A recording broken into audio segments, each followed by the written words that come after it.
Welcome, participants. Welcome to you all back to our guide to gender mainstreaming in AFCFTA national strategies. This afternoon, this morning, this evening, I'm not sure when you're going to be looking at your PowerPoint, but for module 3, we will be talking about operationalizing the approach to gender mainstreaming in AFCFTA national strategies. Now, the learning objectives for this module is for you really to be able to understand how gender equality and other provisions in the AFCFTA agreement, although not gender specific, could be leveraged to empower and advance new trade and economic opportunities generated by the AFCFTA for women in their various roles as small-scale traders, as entrepreneurs, both for formal and informal enterprises, as producers, as workers, and you will also be able to critically assess how a gender-sensitive approach to the implementation of the AFCFTA agreement, specifically through a targeted strategy of gender mainstreaming in national strategies, could help to promote equality of opportunities for women and men in the AFCFTA. And you will be able to explain and to apply the key features of gender analysis to central components and elements in AFCFTA national strategies. And finally, you will be able to apply the knowledge gained from this module to effectively operationalize an approach to gender mainstreaming in an AFCFTA national strategy, a roadmap, and or other plans to implement the AFCFTA agreement. I'm just going to go very quickly now to the beginning of our presentation and our PowerPoint. So, colleagues, friends, it's just to recap again from Module 2 on the trading environment and how this really affects African women. And as we've learned, and as you know very well, African women manage the majority of SME enterprises while also dominating the micro and small enterprise sector. And we've looked at this very closely in Module 2. Women also comprise the vast majority of informal cross-border traders on the continent. But this potential, this tremendous, significant potential of women is diminished by multiple barriers. I'm not going to go through what that is. We've examined them very closely in Module 2, and I think for the purposes of this module, certainly you are empowered with that understanding, because it's critical for you to be able to understand what those inequalities are, what those gender-specific and trade obstacles are that women confront, in order to be able to understand how women particularly can leverage new opportunities under the AFCFTA. Of course, we learned about women's limited access to productive resources and the fact that being predominantly small in scale, women-led businesses are disproportionately affected by a number of barriers, including non-tariff barriers to trade. And of course, there was the complexity of the rules of origin requirements, as well as other trade procedures, documentation, and regulatory requirements that prove particularly burdensome for informal and small-scale female traders. And as I said, it's important for us to just reflect very briefly on what these trade obstacles are, on understanding the gender-specific constraints, because when we look at the AFCFTA agreement, we have to recognize and understand the potential for provisions in the agreement in light of the constraints being confronted both by men and women, but disproportionately so for women. Now, as I said, impact of gender inequalities, we just reflecting briefly on data analysis from UN Women, which shows that gender inequalities are deeply rooted and present in countries across the continent. Now, we know that our countries have made significant progress over the years in addressing gender inequalities and in progressing towards the march for greater equality. But yet, these inequalities continue to be pervasive in each and every dimension of sustainable development. And of course, the inequalities undermine economic growth, inclusive socioeconomic growth. That's a priority under the AFCFTA, and the transformative potential of the United Nations 2030 Agenda for Sustainable Development, the Sustainable Development Goals, our own Agenda 2063, and also national development priorities that our countries have set for citizens. And these inequalities undermine the potential in real and measurable ways. And again, I encourage you to look at, don't take my word for it, look at the data, look at the statistics. What are the data and statistics telling us about gender inequalities, and how are these inequalities undermining the transformative potential of national, regional, and global sustainable development agendas?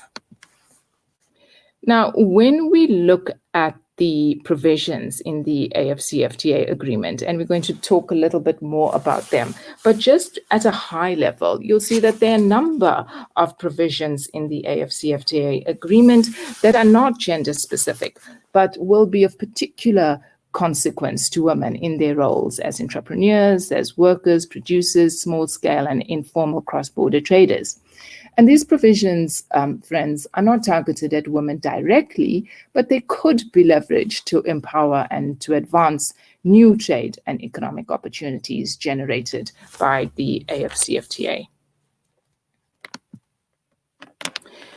Now, we're going to go to the AFCFTA agreement, and I would really like to strongly encourage you to read the agreement that is part of your essential readings on the course platform, and not to limit your understanding and the knowledge that's being generated from this PowerPoint. Don't limit yourself just to this. Don't even limit yourself to the module. It's critical that you understand the agreement, that you imbibe every provision, and that you really internalize what these provisions are, what the opportunities that are inherent in each of these provisions may be, for us to be able to truly do justice to this historic AFCFTA agreement that we are confronted with, and we have the opportunity to leverage. Now, if you look at gender equality considerations recognized in the AFCFTA agreement, you'll see that there's the preamble that contains a reference to the importance of gender equality for the development of international trade and economic cooperation. You'll also see that there's Article 3E that emphasizes the need to promote and to attain sustainable and inclusive socio-economic development, gender equality, and the structural transformation of state parties as one of the general objectives of the AFCFTA.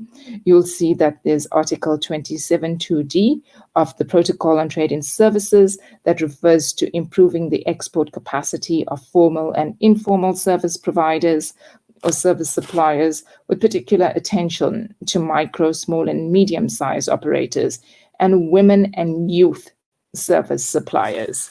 Now, I think it's very important for us to reflect on those provisions that refer to gender equality, but to understand that the agreement establishing the AFCFTA does not contain a separate chapter on gender and trade, with corresponding gender explicit provisions that promote gender equality in specific areas, or require state parties to facilitate women's participation in trade through the formulation, perhaps, of positive commitments or affirmative action to redress past discrimination, or any negative prescriptions, making use of exemptions.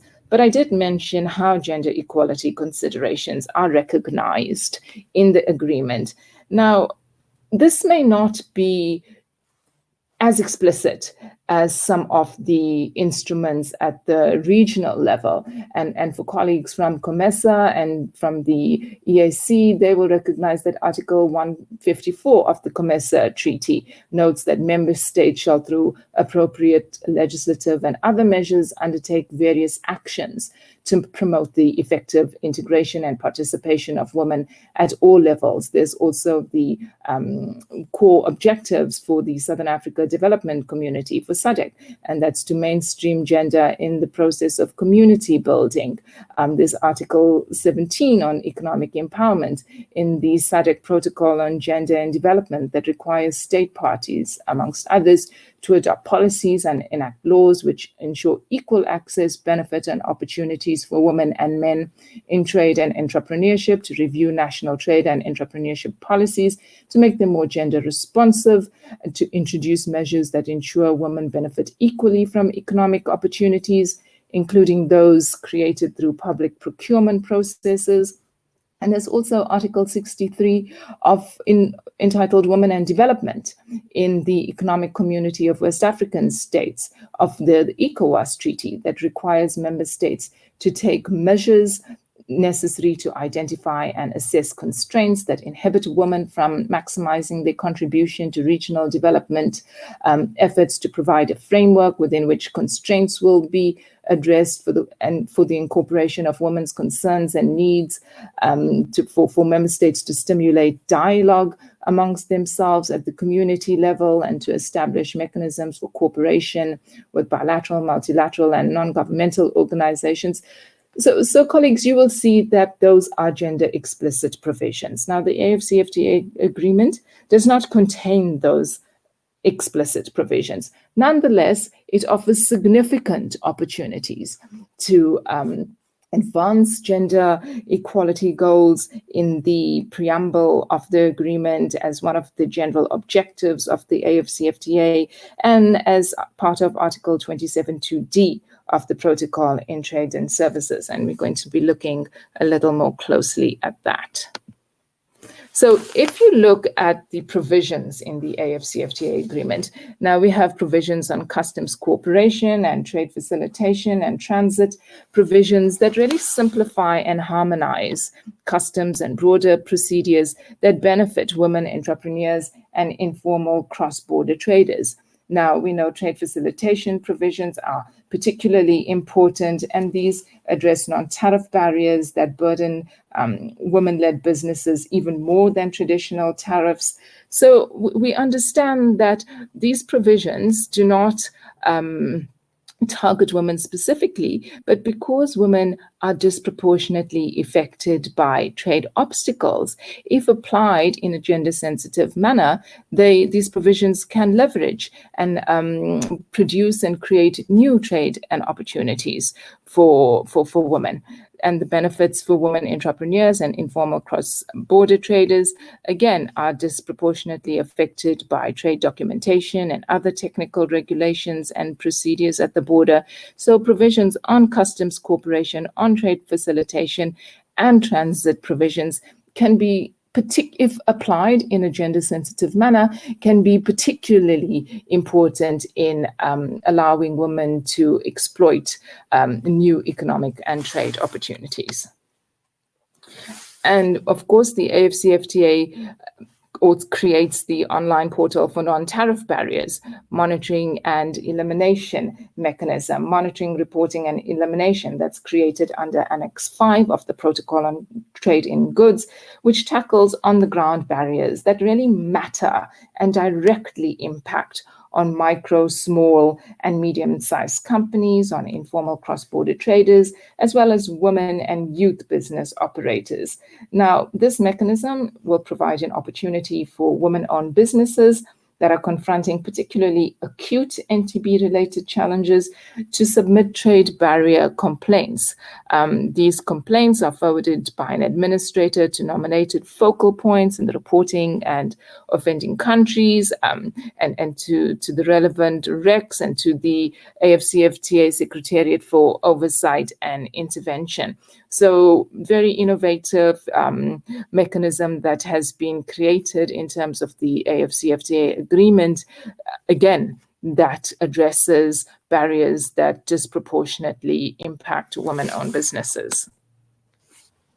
And then, of course, there's the technical provisions on technical barriers to trade, sanitary and phytosanitary measures that cover mutual recognitions of standards, licensing and certification of services, suppliers across the continent. And that makes it really easier for small-scale traders and smallholder farmers to meet export standards and to satisfy regulatory requirements, helps to address trade obstacles that remain particularly burdensome for women entrepreneurs, for producers and small-scale traders, because we know that there are significant obstacles, particularly for women in terms of the costs of complying with these technical and sanitary standards, in terms of obtaining certificates of rules of origin and other trade documentation to expedite the movement of goods and services across borders. And here we think and we reflect on the disparities, the educational disparities, the training, the skills development disparities between men and women that contribute to creating these particular obstacles in the context of trade. And then, of course, there are the very important and significant technical assistance, capacity building, and training provisions. And participants, I'd like you to pause here and to really study this in great detail. Look at the AFCFTA agreement. Look at the module again. I've tried to unpack it as best as I could, but also bring it back to your own country context and think about, in terms of what these technical assistance, capacity building and training provisions could mean for women in your country. And when it comes to explaining and defining and identifying what assistance, what capacity building for trade participation is required, particularly for advancing women's economic empowerment, how would you define them? So for example, in terms of collaborating with international development partners, with the African Union Commission, with the AFCFTA Secretariat, how would, when we are implementing, when we operationalizing these technical assistance, capacity building and training provisions, looking at the gender constraints that confront women that we examined closely in module 2, bringing it back to the obstacles that confront women in their various roles in your country, how would you define these training needs to help improve the export capacity and to build the technical expertise, skills, and trading capacity of micro, small, and medium-sized businesses and women entrepreneurs, with the ultimate objective of empowering them to take advantage of new export opportunities arising from AFCFTA implementation. And that's what we have to go back to. The AFCFTA is going to create an integrated continental market. How do we empower women entrepreneurs, women in their various roles, to be able to take advantage of this? How do we build their businesses? What are the capacity building and training provisions that can be leveraged through the AFCFTA agreement in collaboration with international development partners, with women's business associations, with the private sector, with the African Union Commission, with the AFCFTA secretariats? How do we define what these capacity building, technical assistance and training needs are? So colleagues, I leave that with you, and with that we go to the next slide. So ultimately, we spoke about this in the introduction to the course and in modules 1 and 2. The responsibility for the implementation of the AFCFTA agreement lies ultimately with member states. And while there will be many partners along the way that will provide support, that will provide assistance, it lies in our hands. It lies in the hands of individual countries, and it lies ultimately with member states. And of course, The AFCFTA agreement provides considerable opportunities for economic development on the continent, but there should not be an assumption that the trade gains arising from AFCA implementation is going to be equitably distributed, nor that implementation will automatically translate into higher levels of employment. The AFCFTA agreement is not a panacea. It's not going to be operationalized and life will not change dramatically the next day. African Union member states, AFCFTA state parties, are really going to need to adopt a targeted, deliberate approach to ensure the translation of opportunities into concrete socio-economic benefits. And at the same time, they will need to prepare for potential risks. And we spoke at length about what these risks may be and the need for our countries to be able to prepare for them, to understand them, because it's only by understanding and preempting what these risks could be that there's the potential for avoiding them altogether, or maybe not, but at least countries are better prepared. So maximizing the AFCFTA agreement, how do we do this? Well, we do it through AFCFTA national strategies or action plans or roadmaps and other plans to implement the AFCFTA agreement that have been identified as a means through which to ensure a coherent and a strategic approach towards maximizing the AFCFTA's agreement's phenomenal potential and benefits of the agreement, while at the same time preparing for what these potential risks may be. So what are the AFCFTA national strategies about? I have extracted some key points, but again, I urge you to look at the course module that develops the key elements in more detail. But of course, for you to also to go to the Economic Commission for Africa's assessing the ARIA report, Regional Integration in Africa, the ARIA 9 report, because that sets out what the national strategies would entail in greater detail for you to familiarize yourself with that. So at a very high level, the objective is for the national strategies to complement each state party's broader development framework, particularly in relation to a country's trade and industrial policy framework. And I think it's important to explain here that the national strategies don't create anything from scratch. They build on what the existing policies are that are in place by a country, what they build on broader development policies and frameworks. So there isn't anything that's particularly new that comes out from the strategy. It's really to be informed by a review of the country's macroeconomic environment, current production and trade performance, and seeks to identify key value addition and trade opportunities, priority sector for production, together with the identification of steps required to exploit national, regional, and global markets under the AFCFTA. National strategies will also highlight current constraints and potential AFCFTA-related implementation risks, together with strategic actions to address potential obstacles to intra-African trade, in particular non-tariff barriers, and then to identify action in relation to institutional arrangements to coordinate AFCFTA implementation. And this is particularly critical because that's when we talk about our ecosystem of partnerships with African governments, with the private sector, with investors, with civil society, potentially development partners, to come together as part of AFCFTA implementation at the national level and to ensure the effective and meaningful implementation of the AFCFTA agreement.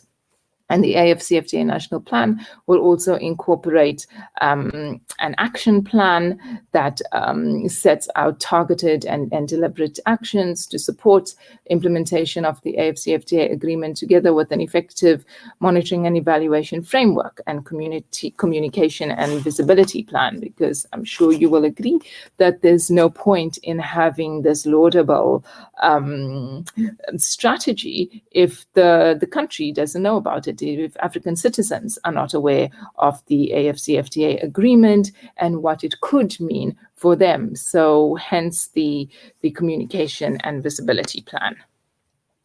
Now, gender mainstreaming. So how do we make the link now?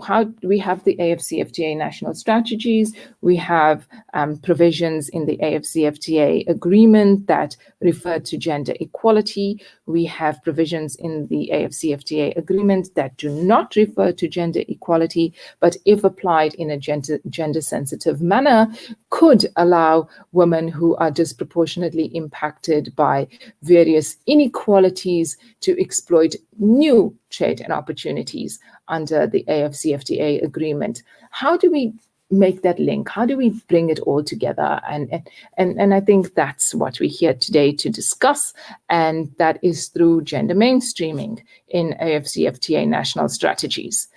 Very quickly, how do we define gender mainstreaming? Well, gender mainstreaming is defined as a strategy for making the concerns and experiences of women and men an integral dimension of the design, implementation, monitoring, and evaluation of policies and programs in all political, economic, and societal spheres, so that women and men benefit equally and inequality is not perpetuated. The ultimate goal is to achieve gender equality. So that is how gender mainstreaming has been defined according to the Economic and Social Council 1997. That is the definition of gender mainstreaming. But bringing it back to our AFCFTA national strategies, how are we operationalizing? How should we be operationalizing gender mainstreaming to make what could be potentially aspirational in the preamble as an objective in Article 27D, to make what could be, maybe not, but what could be potentially aspirational, translate that into something tangible, into something concrete, that brings lasting and transformative change to the lives of African women. So how do we do that? We do it through gender mainstreaming, and this really in the context of AFCFTA national strategies is a proposed approach to advancing a gender-sensitive approach to the implementation of the AFCFTA agreement. And this approach is grounded in the Beijing Declaration and Platform for Action that seeks to ensure that national policies related to international and regional trade agreements do not have an adverse impact on women's new and traditional economic activities. Gender mainstreaming allows policymakers to assess the different implications for women and men arising from AFCFTA market liberalization.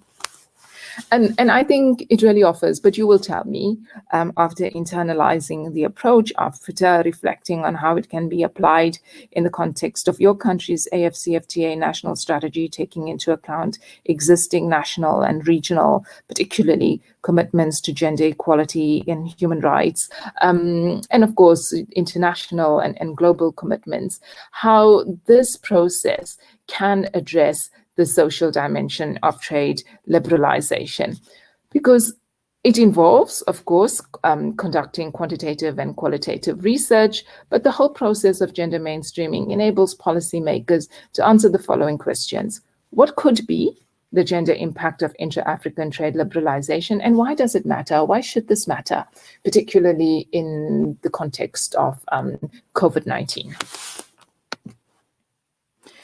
At a very high level, gender mainstreaming entails understanding fundamentally how women contribute to and participate in trade in their different roles, again, as workers, as producers, as small-scale traders and entrepreneurs of formal and informal owned businesses. And of course, we know that women contribute and participate in trade in other roles as well, as decision makers and consumers. But for the purposes of gender mainstreaming in AFCFTA national strategies, we're going to be looking very closely at the roles that women play as workers, producers, small-scale traders, and informal cross-border traders, and of course, as entrepreneurs, formal and informal enterprise. It will also entail examining the gender dimension and impact of issues, specifically as they relate to production and trade, AFCFTA market opportunities and export performance, examining the potential of AFCFTA-related risks and gender-specific constraints for women who tend to be disproportionately affected by trade barriers and inequalities, and identifying complementary measures that can address trade obstacles for women to leverage new opportunities and to move to higher skilled work through the AFCFTA.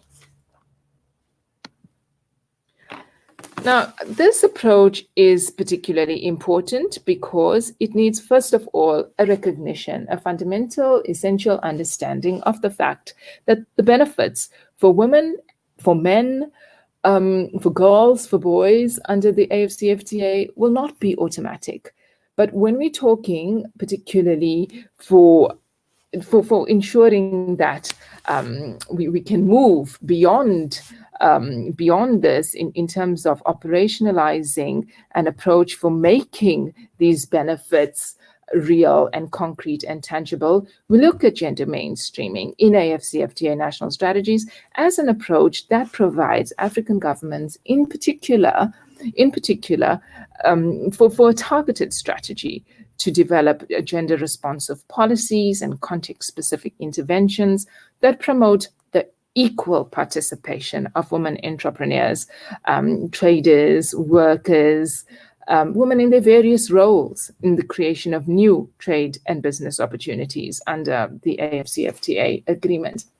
Because participants, again, the objective of gender mainstreaming is not to provide women or to provide men with any advantage. No, it's a multi-pronged strategy that systematically addresses, through data that we will be talking more about, the different needs and concerns of both men and women in AFCFTA related policies through targeted interventions. But when the analysis shows that one sex, and again, it's usually women, not all the time, but it's usually women, are disproportionately affected by multiple forms of discrimination and structural barriers. So it's really this multi-pronged strategy that allows for this systematic and methodological examination that is key to ensuring women and men benefit equally under the AFCFTA. And gender mainstreaming then provides this targeted path to creating gender equitable opportunities in the AFCFTA. It really does provide a systematic and comprehensive approach for supporting equal opportunities in this historic era. Now, when we look at defining an approach, and participants, I'm just going to pause here very quickly because I've set out in your module, I don't have it in the PowerPoint slide. So for those of you who think that you can only read the PowerPoint slide, don't. I encourage you, please, to look at the key concepts, to look at the definitions and to understand it, because you're not going to be able to effectively mainstream gender if you don't understand what is gender analysis, if you don't understand what is gender blindness, gender-based constraints. Again, we go to equality, the distinction between gender equity, gender equality, the critical distinction between sex disaggregated data, between gender disaggregated data. What are gender responsive policies? We talk about this all the time, and we're going to be examining gender responsive policies in more detail in our final module. But what's the difference between gender responsive and gender sensitive? So these terminologies, colleagues, it's important. It's in your module, and I encourage you to understand them, to learn them, and to make them part of your lexicon. Now, we're looking at defining an approach to gender mainstreaming in AFCFTA national strategies, and the approach adopted by countries should be context-driven and should be fit for purpose. So, and I want to be able to say at the outset that while I have looked at the literature and I have tried to apply the literature to an effective approach to gender mainstreaming, reflecting on the realities and domestic issues and national development priorities in my country, South Africa, I recognize that that the need and the importance of ensuring that this approach is context-driven, it's country-specific, and it's fit for purpose. So the approach to gender mainstreaming is but a suggestion. It's the first of such, and I would value your input, your suggestions, your ideas in order for us to be able to build on this and to make sure that we can expand on some of the ideas that I present to make this approach really, really strong and meaningful. But at a very high level, again, it's important for us to understand how women contribute to and to participate in trade, to be able to have the opportunity to integrate gender considerations in the designs of policies and complementary measures. And it's really, we're looking at 3 fundamental steps for operationalizing gender mainstreaming in AFCFTA national strategies. And these include the application of gender analysis to key elements of the national strategies, to the design of gender-sensitive monitoring and evaluation framework, and the design of a communication and visibility plan. Now, I think it's important, and we're going to be talking a little bit more about it, but just to highlight again the importance of gender analysis, because it's really gender analysis that is going to kickstart, that is going to operationalize this process of gender mainstreaming in AFCFTA national strategies.